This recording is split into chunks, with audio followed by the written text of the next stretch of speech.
and welcome to the Craft Beer Corner. For today's beer review, we're jumping into another beer from Bottle Logic Brewing Company based in Anaheim, California. This is another one of the first couple that I got by Bottle Logic that I did get from Craft Shack, but I will mention again that Tavour does indeed carry and get in often Bottle Logic beers, particularly their large stouts. So the first one that we did was a rice lager, absolutely beautiful. Today, we're going in the completely opposite direction and we're going into barley wine territory. This one is called Flesh to Stone. It clocks in at 12% ABV and it has been aged in peach brandy barrels and also on actual peaches. So very, very interesting barley wine today. You don't often see brandy barrels at all, let alone peach. And peach, even though I think is an ingredient and a fruit that pairs with a lot of nuance in a lot of beer styles, you don't see it that often. So I'm expecting today to be pretty interesting and a very nice beer. Their branding on their labels for their big beers like this, and I see it on their stouts all the time that pop up in Tavour, it's just got this very clean design. They tell you all about it. They're clearly all about doing it right, their processes, and telling you how you should enjoy it, temperature ranges, all that good stuff. And much like, I believe, Adroit Theory, they also actually provide us with some food pairing suggestions here. The first one says Blue Stilton, that's a cheese. Second is roast chicken Howda panini, a roast chicken Howda panini, that sounds amazing.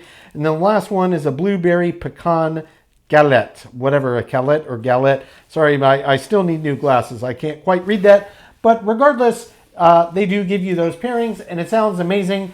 It's got this nice peach color theme to go along with the peach brandy barrel aging and the peaches. So let's just get this cracked and poured right in the old glass here. We are still, of course, using our nice stout glass that works beautifully for barley wines. And they do mention specifically that this is an English style barley wine. So this is going to be very classic, have a lot of these big malty caramel forward and kind of cobbler, fruit cobbler forward nuances to it. So let's get it poured right in.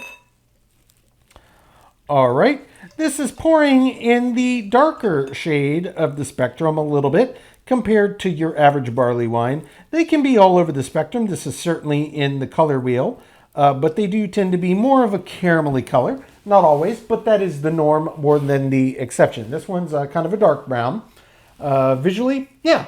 You can see light through it. It's not pitch black. It's a very, very dark caramelly brown. It looks absolutely fantastic. It did form a nice, rich, creamy head, but we know barley wines tend to be very active with carbonation. Indeed, that's the case here. So we're going to get right up over for this head to get our information out of it before that head dissipates. Oh, yeah, wow. Okay, so there's a lot happening on the nose here. You can very distinctly smell the peach.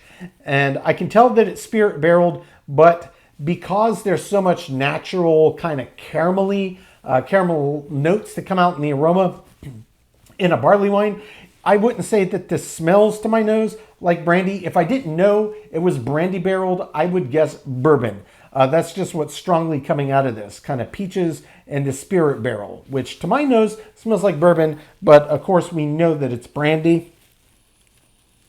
There is a lot of caramelized sugar undertones. There's a little bit of a sweetness on the nose as well, and there's quite clearly a ton of other underlying rich cobbler-like fruit, which I would expect to smell. So we've got toffee, we've got caramel, we've got the peaches, and we've got kind of fig and plum and raisin. It smells very prototypical of your classic barley wine, just with the peaches and the spirit barrel being the noticeable difference, at least on the nose. And yeah, it did form a great head, especially for a barley wine, and it's essentially gone now. I've been talking about it for a couple minutes, but we do still have a nice little pad floating on top. So for a barley wine, really great job with the head creation and retention. Far longer than I anticipated. Well done. So sip number one, in we go.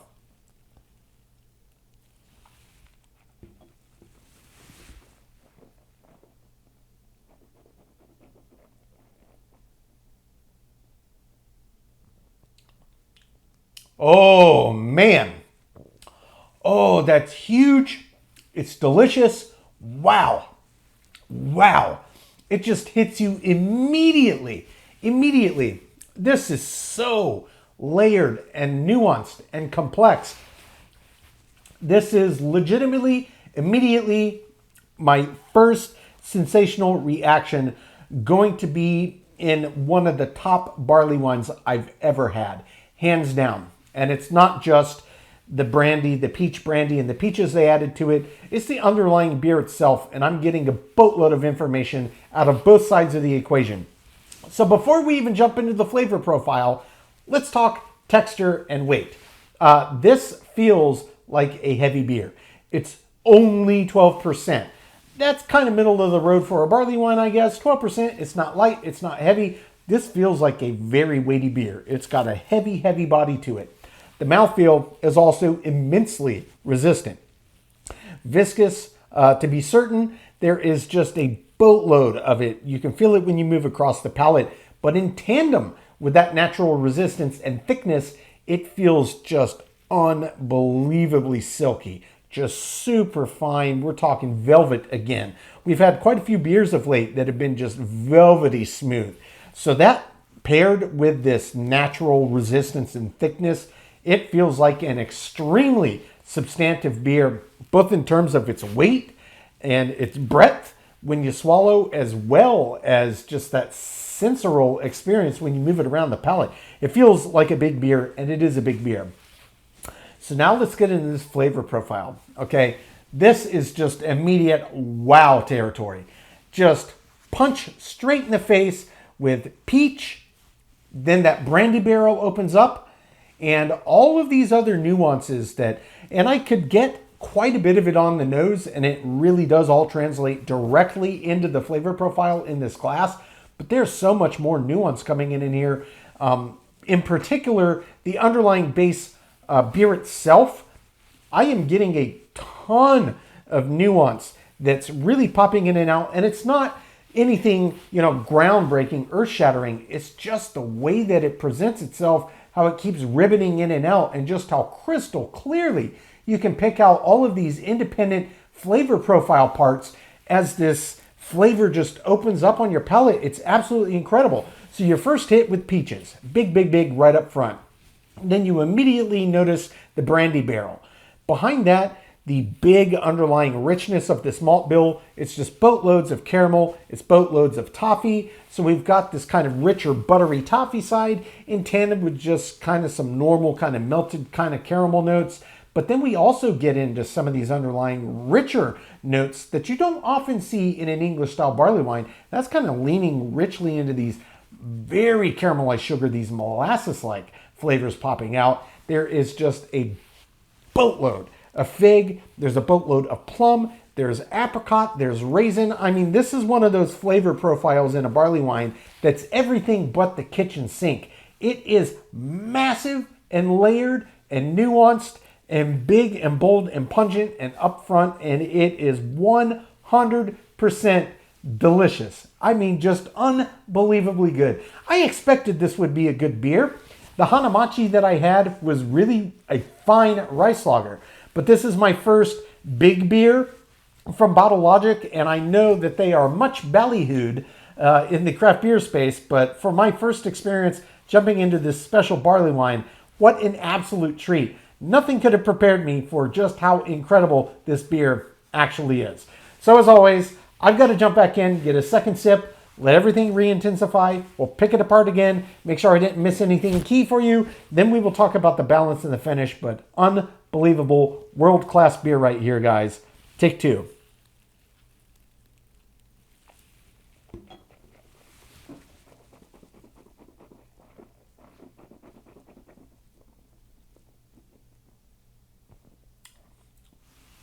Immediate intensity of peach, brandy barrel, nice warming sensation.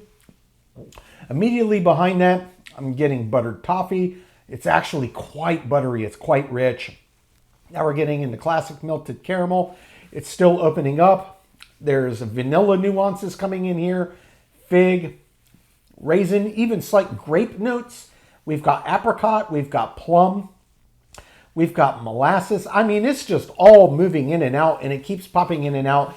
And that peach is just kind of riding a wave in and out of all of these other flavors, and then they just keep overlapping with one another. It's absolutely incredible. There's a really big intensity of flavor up front too, and it really holds that peak for about 3-4 seconds and very slowly, steadily starts to back off until it kind of plateaus at its bottom point when it gets ready for the end of the finish. Now, one thing I can say about this, if we talk about the balance, is a beer this big, it's the yeast strain they used, it's the barrels since they barrel aged it, it's the additives, it's the peaches since they added peaches, and it's the underlying malt bill itself. So this is one of those big beers that requires so much work to be put in for it to be a world-class beer, and they clearly had a very strong vision of what they wanted this to be and executed it perfectly. Absolutely perfectly, guys. This is so packed full of flavor and nuance, and it is just incredible. I would not ask for better balance on a beer this big with this much happening in it. I don't know if you could. They hit an absolute home run with this beer. Which brings us finally to the finish.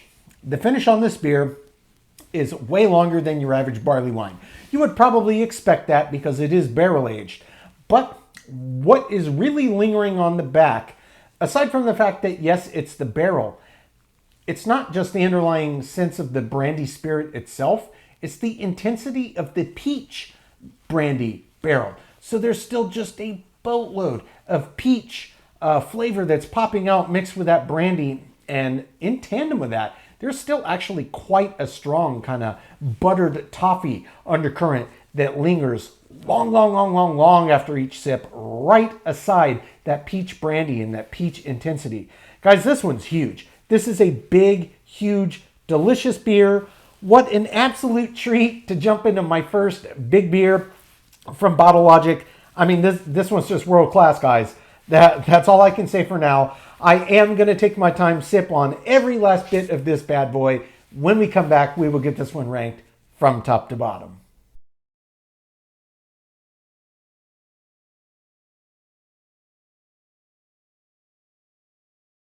All right, now that we've gotten to enjoy this beer, we're going to get it ranked. This was Bottle Logic Brewing Company's Flesh to Stone, a barley wine that was aged in peach brandy barrels and also aged on peaches. This one clocked in at 12% ABV, and Bottle Logic is based in Anaheim, California. So yeah, guys, yet again, just another incredible beer here. This one, Bottle Logic, my second beer I've gotten from them. I did get this from Craft Shack, though I will repeat, if you are not checking Craft Shack, just don't feel like making an account over there, and you are already on Tavour, you will see that they have a lot of Bottle Logic beers that pop up all the time. Typically, they're bigger stouts I see most often. So yeah, awesome beer. Guys, Bottle Logic is 2 for 2 for me. Everything I've gotten from Craft Shack has been absolutely fantastic. Incredible selection over there. Definitely, I mean, I'll always sing Tavour's praises, but maybe you just want to have a little bit bigger selection at all times. Check out Craft Shack. Similar setup, just slight deviations. We will be doing a compare and contrast video coming shortly. But back to the beer. Guys, this is just another massive slam dunk of a beer. This basically, to me, came down to barley wine perfection. I mean, it just is what it is. A very unique kind of concept for a barley wine. I've never seen one quite like this, and it was executed flawlessly. And this could be the first time that we've ever had back-to-backs, but we have one more in that small cluster of perfect score beers. This did sweep it in all 10 categories: aroma, taste, body, mouthfeel, finish, head and retention. That's rare on a barley wine alone. Appearance, balance, feeling, and intangible, an example of the style. So it did get a perfect score of 100. Absolutely fantastic beer, guys. If you're a fan of Bottle Logic beers, if you're a barley wine fan, I highly recommend you try to find this one. I did get mine from Craft Shack. I don't know if they have any more left in stock, but it is absolutely worth checking to see. This one absolutely blew me away. Yet again, another winner from Bottle Logic. Folks, that's today's review. As always, I do sincerely appreciate you tuning in today. Please don't forget to like, comment, and subscribe, and turn on your notifications. Hit that bell icon. You'll stay in the loop when our videos go live. Until next time, keep it beer, keep it craft. We'll see you on the next one. Cheers.